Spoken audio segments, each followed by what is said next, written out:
Good day. I speak to all our Caribbean brothers and sisters today, not as the Prime Minister of Barbados, but in my capacity as Chair of the Caribbean community. Our world is in crisis. I will not sugarcoat it. These are among the most challenging of times for our region since the majority of our members gained their independence. Indeed, it is the most difficult period our world has faced since the end of World War II, 80 years ago. Our planet faces a climate catastrophe that worsens every year. We have a cost of living crisis that has been bedeviling us since the disruption of supply chains when the COVID-19 pandemic triggered the shutdown of the majority of countries. Misinformation, disinformation, and manipulation are running rampant. The mental health crisis is causing hopelessness among many of our young people. And regrettably, crime and fear is on the rise. We're fighting wars in the Holy Land, in Europe and in Africa. Countries are distrustful of countries, and neighbours are distrustful of neighbours. The international order and the international system, my friends, is in grave danger of collapse. And now we are on the precipice of a global trade war. Our Caribbean economies are largely reliant on imports. Just go to the supermarket or visit the mall or the hardware shop or the electronics store, and you will see that most of the things there are not produced in this region. Many of those commodities are either purchased directly from the United States of America or pass through the United States of America on their way to the Caribbean region. That, my friends, is a legacy of our colonial dependence. Together with colleague heads of state and heads of government, we have been working to diversify ourselves away from this dependence. We've already started to reap some successes, especially in the field of agriculture, for example, but we still have a long way to go. As we do this work, we have to be mindful that those recent announcements that have been made in the last few days will impact us very directly as a region and as a Caribbean people. We are working and will continue to work to become more self-sufficient. But I want every Caribbean man and every Caribbean woman to hear me. This trade war and the possibility of a $1 million to $1.5 million levy on all Chinese-made ships entering U.S. harbors will mean higher prices for all of us at the corner shop, higher prices at the supermarket, higher prices at the electronics store, higher prices for us at the shop, higher prices for us at the restaurant, higher prices for us at the car dealership and beyond. A lot of Caribbean people will think that these things that you are seeing on television news or reading about are far away and they don't impact on me.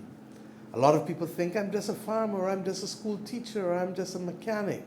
They say, I live in St. Lucie in Barbados, or I live in Portmore in Jamaica, or Kingstown in St. Vincent, or Rima in Trinidad, or Basse-Terre in St. Kitts, or San Ignacio in Belize. These problems are far away from me and they don't impact me. That is what you will hear them say. But the reality, my friends, is that if you buy food, if you buy electronics, if you buy clothes, it will impact you. It will impact each of us. My brothers and sisters, our Caribbean economies are not very large. So we are and have always been at the whims of global prices.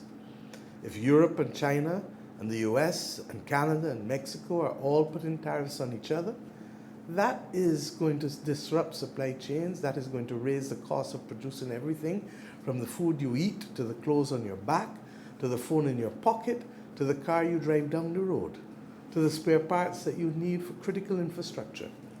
That means higher prices for all of us to pay.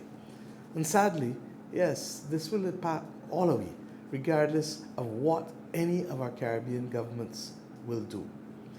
We could lower our tariffs to zero in CARICOM, and it will not make a lick of difference because our economies are small and vulnerable. This crisis, my friends, will impact not only goods, but it may also have a large spillover effect on tourism. We suggest that the region take steps to sustain the tourism industry, as likely worsening conditions in many of our source markets will have negative impacts on people's ability to travel. We call on our regional private sector and the tourism sector to come together and to work with governments to collaborate for an immediate tourism strategy to ensure that we maintain market share numbers as a region. My friends, I pray that I am wrong. And I'm praying that cooler heads prevail across the world and leaders come together in a new sense of cooperation to look after the poor and the vulnerable people of this world, and to leave space for the middle classes to chart their lives, to allow businesses to be able to get on with what they do and to trade. But truly, I do not have confidence that this will happen. So what must we do? First, we must re-engage urgently, directly, and at the highest possible level with our friends in the United States of America. There is an obvious truth which has to be confronted by both sides. That truth is that these small and micro-states of the Caribbean do not in any way or in any sector enjoy a greater degree of financial benefit in the balance of trade than does the United States.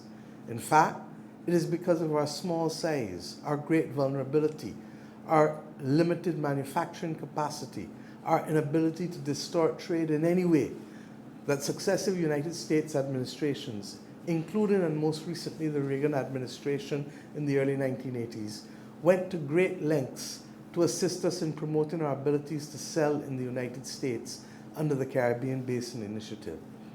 We will see how these tariffs will impact on that. That spirit of cooperation largely enabled security, social stability, and economic growth on America's third border in the Caribbean, or as we have agreed as recently in our meeting with Secretary of State Rubio, what is now our collective neighborhood. Secondly, we must not fight among each other for political gain. Because, my dear brothers and sisters, as the old adage goes, united we stand and divided we fall. Thirdly, we must redouble our efforts to invest in Caribbean agricultural production and light manufacturing.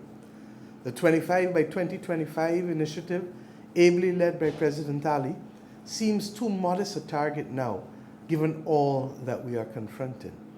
We must grow our own and produce our own as much as possible. We can all make the decision to buy healthy foods at the market instead of processed foods at the supermarket.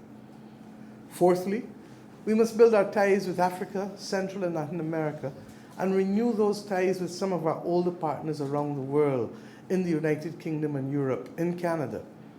We must not rely solely on one or two markets. We need to be able to sell our Caribbean goods to a wider, more stable global market.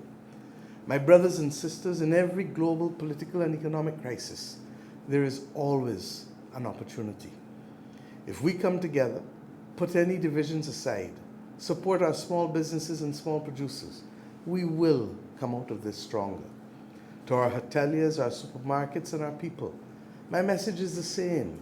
Buy local and buy regional. I repeat, buy local and buy regional. The products are better, fresher, and more competitive in many instances. If we work together and strengthen our own, we can ride through this crisis. We may have to confront issues of logistics and movement of goods, but we can do that too.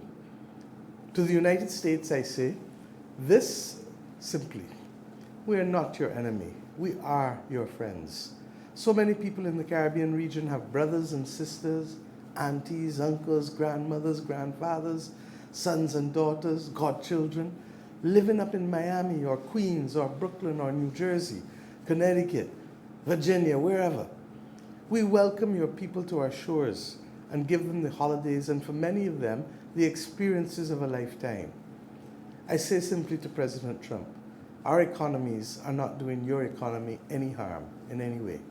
They are too small to have any negative or distorting impact on your country. So I ask you to consider your decades-long friendship between your country and ours, and look to the Caribbean, recognizing that the family ties, yes, are strong. Let us talk, I hope, and let us work together to keep prices down for all of our people. My brothers and sisters, there's trouble in our Caribbean waters, but the responsibility each and every day for much of what we do and much of what we grow must be ours. If we take care of each other, if we support each other, if we uplift each other, and if we tap into the strength and innovation of our common Caribbean spirit, we will see this through. Our forefathers faced tribulations far worse than we will ever do. And yes, they came through it. My friends, my brothers and sisters, we can make it. We shall make it. God bless our Caribbean civilization. Thank you.